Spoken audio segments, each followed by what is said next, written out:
everyone, and thank you for choosing Across the Fence. I'm Will Michael. On this program and others, we've discussed the decline in insect pollinators, bees, butterflies, beetles, for instance. Those creatures and others are essential to our food supply. UVM Extension knows this, and it's launched the Extension Pollinator program. Through education and research, and in collaboration with other organizations doing similar work, the Extension Pollinator program is exploring farm practices that promote pollinator well-being. We're going to learn more in this report from Across the Fence's Ben Willis.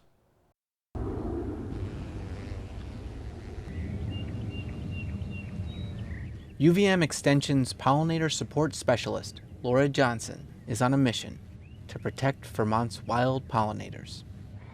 Bees and other types of pollinators are super important within our food system. The current count is like 350 different types of wild bees within the state of Vermont.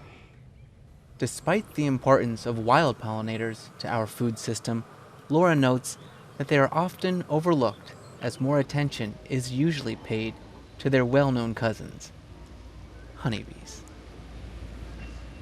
Honeybees get a lot of attention. They're very charismatic.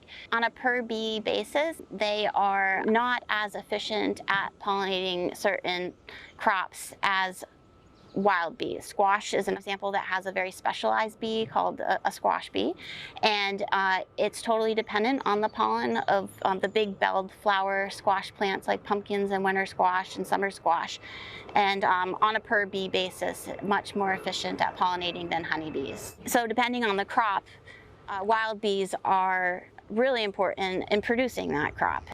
For the past 2 years, Laura has been collecting data on how pollinator-friendly cover cropping could help Vermont's wild pollinators. Last year we had between 10 and 12 farms that were growing some mixes of cover crops with us. Big picture view is to provide floral diversity within the farm field landscape, and then also providing floral resources, pollen and nectar, all throughout the season. So using different types of cover crops at different times of the year to provide pollen and nectar for pollinators. Laura's research would not be possible without the participation of local farmers. We joined her at the start of this process on an unusually warm day in April while she worked with Bruce Brigg of Edgewater Farm in Windsor, Vermont. So last year we did 20 pounds an acre. Laura has worked on a farm and had farming experience, and reached out to us about the pollinator issues that go on and how all vegetable farmers are concerned about them. We've been doing some work together to try to provide pollinator habitat, as well as work on soil sequestration, carbon, and other benefits that comes along with cover cropping. So today we are planting 5 different varieties of clover species.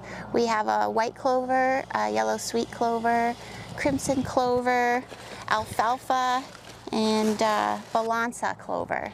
We decided to plant these different types of clover to see what pollinator abundance might look like with the different varieties of flowers.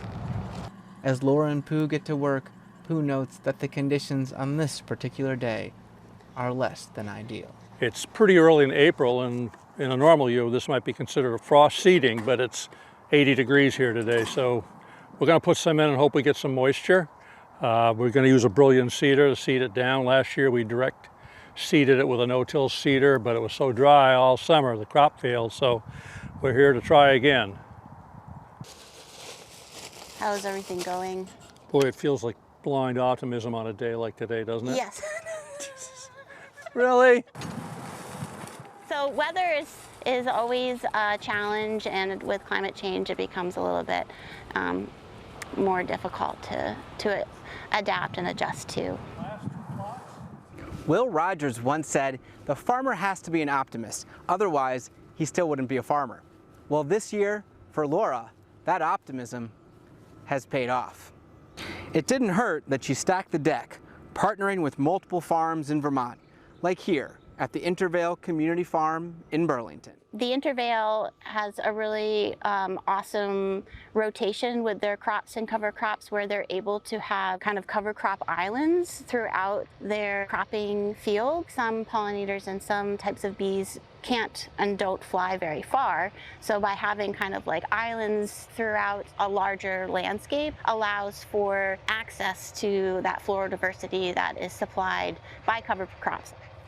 Even this early into her research, Laura has already been collecting useful data.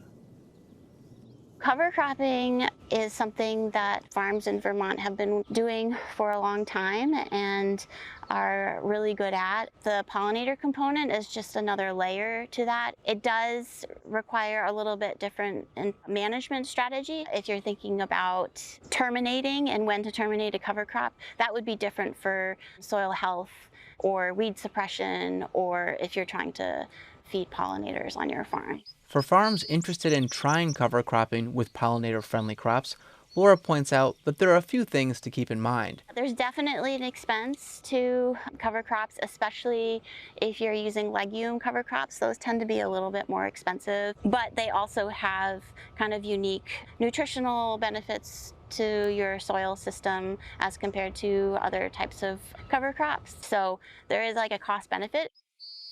As Laura's work yields results, one of the farms she partnered with last year told us that they are very happy with the collaboration.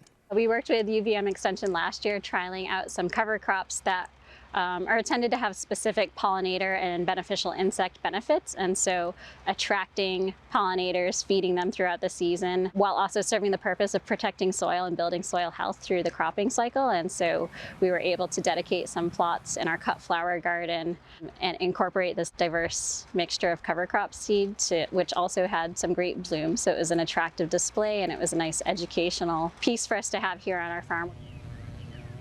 I just hope to kind of lift up these ideas and provide information and link experts together to gain a larger perspective on all of the systems that we depend on within our food system, and so that our farm economy can stay successful. As Laura continues to explore this essential practice and its potential to support pollinators, we are reminded of the value of sustainable solutions to current and future agricultural challenges.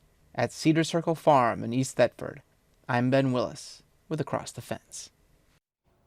Thank you, Ben. And joining me in the studio is Laura Johnson. She's the pollinator support specialist with UVM Extension's pollinator program featured in Ben's story. Good afternoon, Laura. Thank you very much for being with us. Thank you very much for having me. So we're reminded all the time, and you mentioned it in the video, that weather is a factor in so many things, specifically in agriculture. So I have to ask you right off the bat about flooding. How do pollinators, how do our bees do when there's this much water? Yeah, thank you for asking that question. So in a flood event like has just happened at the Intervale and other farms across the state where it's been catastrophic, a lot of our bee species, there's over 350 in the state of Vermont, about 70% of wild bee species live in the soil and in the ground. So when you have these catastrophic flooding events, there is potential for loss of bee nests and those bees in those specific places. So, and especially with these types of floods where there is flow and sediment deposition on the land, that further sort of doubles down on things. So there is some mortality, and yet these events do occur. Right. So it's not the end of the bee population by any stretch of the imagination. No. What about the impact on your research? Yeah, it certainly makes it challenging in terms of getting into fields where we've had cover crop trials or areas that farms are cover cropping that we are monitoring, and because those spaces are lost, and so we can no longer monitor the bees or the crops in the way that we were before. So it's just kind of a pause on that work, but to be continued, I think. So based on your experience, the things that you've learned so far in your research, what's the best practice that farmers are using or that they could use to protect pollinators and their health? Yeah, folks on farms across the state are doing an awesome job.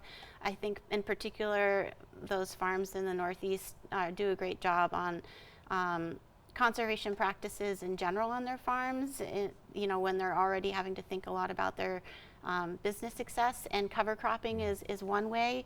There's a lot of other ways that farms are managing for pollinators in terms of how they mow, and delayed mowing, or maybe leaving areas unmowed where flowers can persist throughout the season, because season-long floral resources are vital for many bee species to thrive in our environments. And it's fair to say this is a symbiotic relationship between, and I didn't mean to laugh, there's a symbiotic relationship between these pollinators and farms. Absolutely, they have to be together. Many farmers have goals, whether they relate to water quality, soil quality, climate change mitigation. Does supporting pollinator health meaning you have to get rid of those other goals? No, of course not. It's just another layer to all of those other layers. It's something that I think is already a part of those efforts, and just kind of pinpointing, this other aspect to those existing efforts.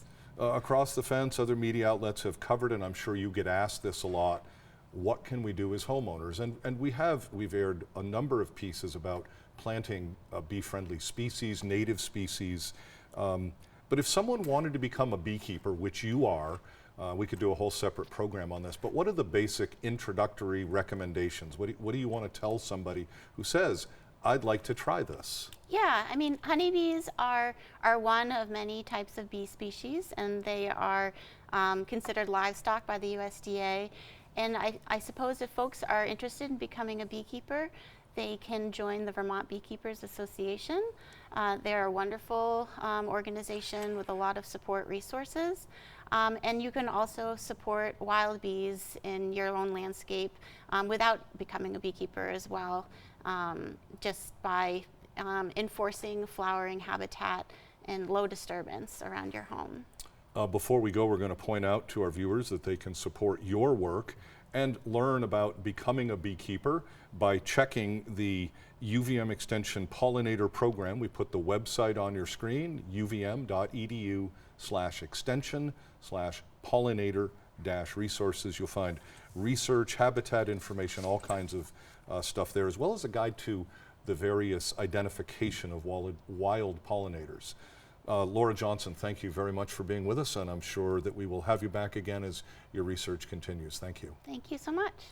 That's our program for today. We know you have choices, so thanks for choosing us. I'm Will Michael, inviting you to join us back here each weekday afternoon for another visit across the fence.